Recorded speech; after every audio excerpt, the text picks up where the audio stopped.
So, what's at the stop sign? It's not a stop sign. It's an octagon.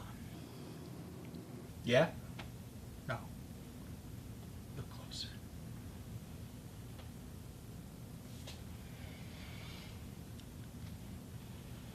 Welcome back to Jam Pack. Hey, I'm Joe. I'm Adam. And I'm Matt.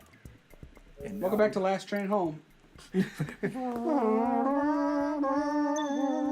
Oh wow, Hasta La Vista Station. That's funny. That's great. So we're talking about... Wait, what song was that first? That's Last Train Home by the Pat Metheny group, and it is the third end credit song for JoJo's Bizarre Adventure. Okay. Which is, it comes up because the one before that is Walk Like an Egyptian, and then you get to one episode and it's like, okay, you're getting to the main villain, like Dio. It's gonna be crazy now, and the ending comes and it's just this super chill like. Solid. Oh my gosh. And you're like, okay. See, it's so beautiful. It's a really That good song's song. So beautiful. Like I listen to that while driving home at night, and it's extremely calming. No, but we had just, the reason I said that though is like off screen we had just mentioned like Arnold Schwarzenegger, so it was funny that it was the Hasta La Vista Station as all. Oh yeah, I was like, okay. But to get back to what we were talking about before the last episode, we were talking about sequels, and I was like, you know, Kingdom of the Crystal Skull, I'm not gonna like be like that's a good movie in any way, but I feel like that got blown way out of proportion. Yes. Like people like are like, this is the worst fucking movie, and I'm like, you know, it's not that, it's definitely not good, but I'm like, it's like not the fucking worst movie I've ever seen. No, yeah. It's really not super duper garbage. It's pretty bad. But there's at least stuff that's kind of entertaining in it. Yes. The thing that blew my mind is the thing that seemed to make everybody so mad was that it had to do with aliens, and I was like, why is this where everyone draws the line? You know, that's an interesting point, because in that same movie marathon when they were playing Temple of Doom and stuff, the end of Raiders of the Lost Ark is about ghosts. Yes, that's what I'm saying. I'm like, you believe there's an artifact that can melt people's faces off. You believe there's a fucking, like, magical chalice that will make you immortal. Yeah. Or that there's a fucking magic cult in India or like that Pacific Asia region. Yeah. That can fucking rip people's heart out and just like put it back. But aliens, that's crazy. I'm out. That's stupid. That is pretty. That's what I hate. Like I was like, if you genuinely dislike that movie for its many, many, many flaws, yes, I don't care. It's not a good movie that's really that worth defending. There's some cool stuff in it, but yeah, there's a lot of shit. They all have movie. like varying levels of magic realism, sci-fi, fantasy aspects to them. The part that just blows my mind is that aliens was where it was too much for people. That is really interesting. It is probably. It might be the. I don't even know if I can say their confidence. I was going to say it might be that it has like. Wait, Raiders is fucking insane. Raiders is fucking crazy. The end of Raiders of the Lost Ark is, by the way, Christian God is real. Yeah. Wait, I thought that was Last Crusade. Both of them. Remember the Ark of the Covenant? Yeah. It's the Ark that you held the Ten Commandments in. Oh yeah. And then that's the whole ghosts point of that the killed Ark the of the Nazis. Oh, yes. That was right. And then, they melt. And then the fucking Last Crusade is like, by the way, the Holy Grail, the cup that Jesus drank out of, real and legit makes you immortal. Yeah, that's just nuts. Yeah, it's crazy. But no, not aliens. No, but aliens are crazy. That being said, it plays into ancient alien stuff, and I don't. If somebody was like, "I hate the ancient alien stuff," I'm like, you know what? That's fair. Yes, because that's embedded in a lot of. That's annoying. Yeah, it's it was just people who were just like, no, that's dumb. Like, yeah, that is. You can't survive being in a fridge during a nuke, and you're like, yeah, that's stupid as fuck. You know what else is stupid as fuck? Getting in a fucking inflatable raft and landing in a river from a fucking airplane. Yes! Oh my god! So I was gonna bring that up too, because like they have the whole the opening sequence, even if it has campy, corny moments. Like they're not really even cool equally dumb. Like stuff. one of them is within more of the realm of like believability, but even still, it's like The It's inflatable just raft thing. these- That's like you have. they're both just. You have to roll so many nat 20s in order for that to work. I just don't know why In a that. row. I just don't know why with that movie. Like, there's so many things in a row.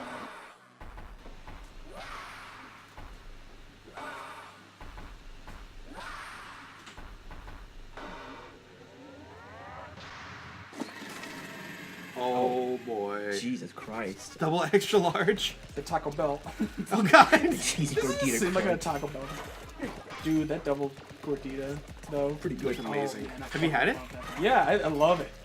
I hope. I wish they would make it like a regular item. Like that's something. Is that not the first time they put it out? Yeah, Okay. It looks good. it's really good. Yes. Oh, Oh, wow. yep. Danger. Oh my gosh. Yeah. I forgot that I can't just run up there and do that. Well, Yeah, this one's pretty annoying. Okay. boss fights. It's not hard. First, It's, Let's see. Can you throw it up there? Oh, Throw a bomb yeah. up there. Oh wait, That that's being curling said, bomb. Fuck. Crystal Skull has a lot of issues. Oh yeah, no, it has a lot of issues, but for me, the thing that blows my mind is that I'm like, I don't know why this is the one where suddenly people were just like, this is It's where the too suspension of disbelief stops. I think it might have to do with what we were talking about with Ready Player One and Temple of Doom. Are you fucking kidding me? 'Cause, God like- fucking damn it. We said like they have a lot of equally like good and bad things, but the highs of Temple of Doom are significantly higher than the highs of Ready Player One. I don't Kind of part I of the don't conclusion really. we're coming to. I think it's a different thing. I don't think this is relevant to that. personally. Okay. I mean, I guess I could. I'm extrapolating what you're saying is like this doesn't really have the highs. Yeah, You know? that's kind of one thing. I It's not kind of highs agree with that, but the problem is like the fridge thing happens like so early in the movie that I'm like, it's not. Like the movie isn't like, oh man, I haven't gotten any of my fucking good bits yet. Like fuck this. Like I don't. It doesn't come from a place of like. There being more critical because there's no highs. It comes more from just a place of like, no, this is just objectively stupider. Yeah, That's the problem. It's because it's like regarding like a different thing and like more modern. That's the thing.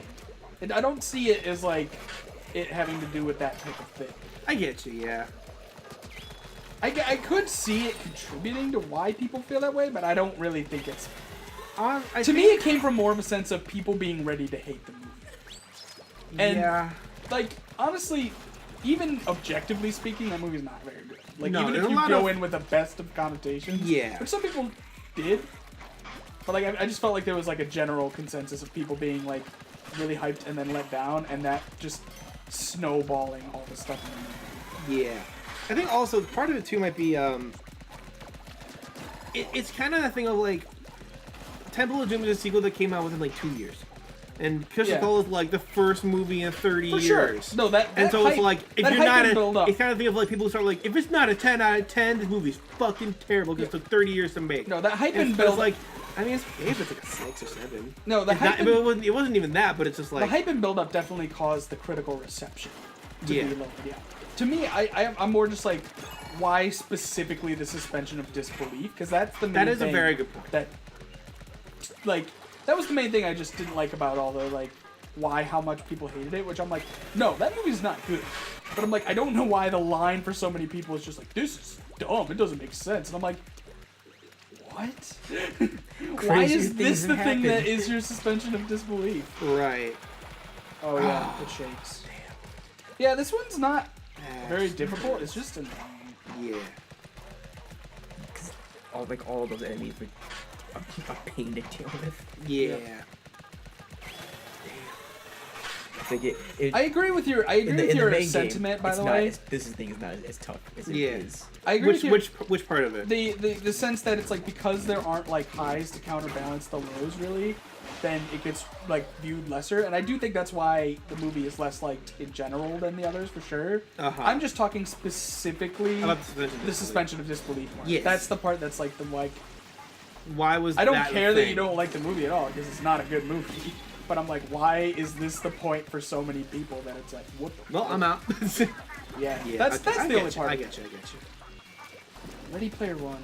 It's just a movie that I'm like, man, with just like a couple of rewrites, this could have been a really fucking cool movie. Yeah, because like when I was watching it, that movie just bored me.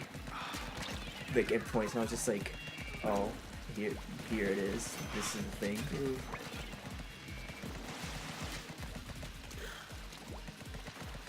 Steven Spielberg has a fucking fascinating career. Yeah, I was gonna say another thing. I was like, you know what might be interesting is that between Temple of Doom and Ready Player One, they're also by the same director, which is fucking crazy. Yes, man. Spielberg's career is so...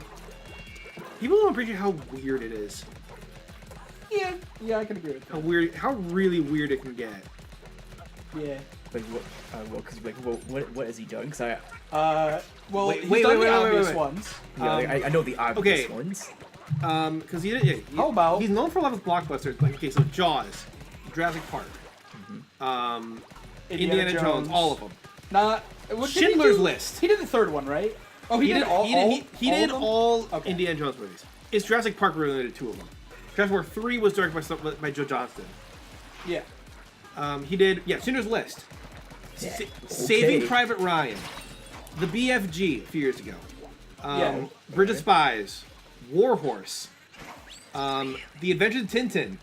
Those 2 were in the same year. That movie gets so much less credit than it deserves. Tintin? Yeah, I think I haven't Tintin's seen it, but fucking awesome. the scenes I have seen of it are great. Tintin's fucking cool, and it got just so overlooked because it came out the same year as Rango. That and also the fact, the that's fact that like stinger. it was coming towards the tail end of when motion capture started. Yeah, motion it was anime also, films like- starting to really die. It was also like and that they died Robert of Zemeckis public motion capture shameful death. with Polar Express. Was that? It came at the like a lot of people had a really negative connotation with it. What with Polar Express and it failed. Well, it was later than that Polar because Express, not Row at Sea. Polar Express was 2004, It was and that was iffy. when Some parts of it were, and then some parts of it were like, this looks. It had a really bad case of Uncanny Valley. Yeah, I actually enjoy a lot of Polar Express. Yeah. But it has some pretty glaring flaws and a pretty shitty third act, in my opinion. Jeez. I did not. Well, I was a child and didn't know shit. So. Well, it's just like I mean, well, when not to they say- get to the North Pole, it drags its feet to the part where like there's a whole sequence that could have pretty easily been skipped, and it drags really hard. And it's a film I like watching a lot on Christmas, but then that part comes and I'm like, I'm just fast forward this. If this was a 1-hour movie, it'd be great. But anyway, but that was way before. I'm talking more like this came around the time closer to like the Jim Carrey Christmas Carol movie. It came closer to Yeah. Marnie's Moms. And that's when a lot of the mocap films were like, okay, we're starting to like... Tintin came. Did it come after Marstein's Moms? It came right before, but Martin's Mom was the movie that bombed so hard it killed the genre. Yeah. I disagree with that statement because I think motion capture. They just realized that it wasn't a genre and it was more of a. It just got It's not that it got killed. It's just that it got submerged into the rest of animation. Yeah. You. But to continue on with like other Steven Spielberg movies, Amistad, The Color remember that. Purple. Yeah, I was gonna say Color Amistad, The Color Purple? Purple. That was Those are both Spielberg! Steven Spielberg. The fuck? He is the uncredited director. He's like uncredited co-director of Poltergeist. Yes. Alright. Adam stole my one that I was waiting to say. Damn because it, I was I'm busy sorry. Playing, which is cool. Oh, I'm sorry, Joe. I've been waiting to say The Color Purple, and then you just like were talking about your bit, and then right when the gameplay started, you're like Color Purple. I'm like, damn, real fucking cool. Well, you see what I mean? Like, Not actually, he's known for like Oscar dramas and also like very mainstream blockbusters. But like the range and the way he moves back and forth, it's so bizarre. Or the fact that Jurassic Park and Schindler's List were the same year! Yeah. That is strange. Ain't it Jesus though? Christ.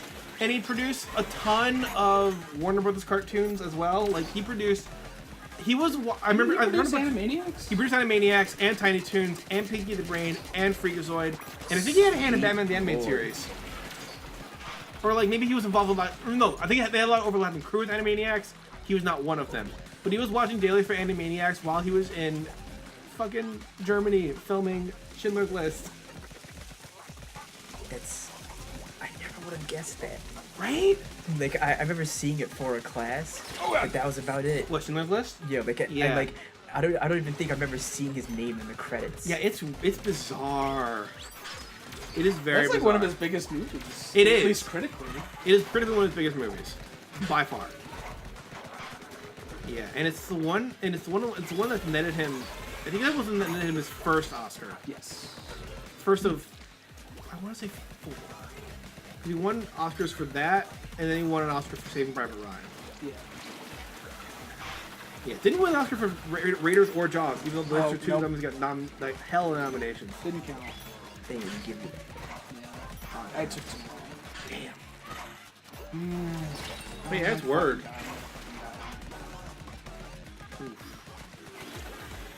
Does this one have checkpoints at all? Yeah. Yeah, Okay. I've already activated a this. few This is the final phase. Okay. Just get Nancy. It's delish. It's delish. It looks like she's saying it's lit. Yeah, pretty much. P much. P-wing. Damn. Yeah, sorry that took up the entire episode. And That's fine. That's I mean, probably it's a boss fight. It happens. y'all ready for this? Y'all break this. Yeah, some people will probably be kind of bummed by that because I took my sweet time because I was just trying not to die half the time. It's And cool, I was we had like losing focus. We had a dope ass conversation about Steven Spielberg. Yeah, It's pretty cool. much. Yeah. Blew my mind with color purple. Yeah, Right? Yeah. Just like it's crazy. fuck. I wouldn't have a little weird. little bit of a sidestep there, but it's Hey, you're P good, Spielberg. Read that book for a class, and I got to the end where I don't give a shit about spoilers because that book is quite old and that's fine. But Who is going to come stab when you she for got coming- reunited with her sister, and I was listening to like Final Fantasy symphonic music, and I was just fucking listening to Was it certain? Memories of Life from Final Fantasy 9, and I was just yeah. like, I was like, I'm not actually gonna cry, but goddamn, this is some beautiful emotional shit. And they That's just like great. meet each other at the field of flowers, and then it's just a voice from the past joining yours and mine. That's You're pretty like, amazing. a very emotional, like serendipitous moment. That's cool. That's sweet. But yeah, All right. the prolific life of one Steven Spielberg. Or Steven Spining if you're into Yakuza. Oh God. Oh boy. It tells you a lot about how notable and prolific Steven Spielberg is. That when like anime and stuff reference directors, they just make the director look like Steven Spielberg because that's what a director looks like Yes. to them. You're like, that's crazy. Yes. Oh, I didn't catch that. That's interesting. Oh. I knew that, but so when you want to go back to the regular game, it goes imagine Inkopolis because you're trying to get to Inkopolis, so you like imagine what it looks like. Oh, and my they're just God. little magazines here of Inkopolis. So like the idea is That's going back is you just crazy. open these magazines and you're like, I wish I was in Inkopolis. So what we're saying is That Splatoon is is the dream of is just imagining a little girl's head this whole time. Yeah, that's right. You totally changed the way that narrative affects Wow. everything. How deep? That is the worst. I is know. the That is worst. exactly Yeah. why I said Adam it. knows that is probably I one know of the you things that fucking pisses me hate off the it. most. I hate just Final theory Fantasy is X to me. Theory is, what if this Blake person's is, dream? What if this person is in a dream, having a coma, or dead? The entire last time. dying Or thought crazy the was entire this time. whole thing. And it's like, yes, some of them do that. Just And yes, like a sometimes General it's a cool Hospital. thing. No, that's not what General Hospital is. Which one is the one that ends with like it was a snow globe the whole time? That's not General. That's Krampus? No, it's a show No. like a medical drama did that. Saint Nowhere. Yes, that's it. And no, you're not. What? At the very end of the show, there's like a pan out shot, and it's revealed that the entire like it pans out, and as the extreme close out goes out, it's snowing, and then as it continues to go out, it's actually a snow globe being held by an autistic child, looking into the snow globe, and he's imagined all of these stories, and everybody's like, he just has this special mind, and he's been staring at this snow globe. And he's imagined all these stories. Which is even crazier because due to that is actually the basis of a crazy thing where because of the shows that is crossovered with, it has a like degrees of Kevin Bacon where it's like every show actually takes place in this fucking snow That is incredible. It's insane. It's so That crazy. is incredible. Zid, you would hate Eternal Sonata. Which, by the way, I don't hate when a story does that. Let me make that clear. I don't hate a story choosing to do that. It's that I'm fine with fan that. theories. I hate fan theories. If a story does that, I'm totally fine with that.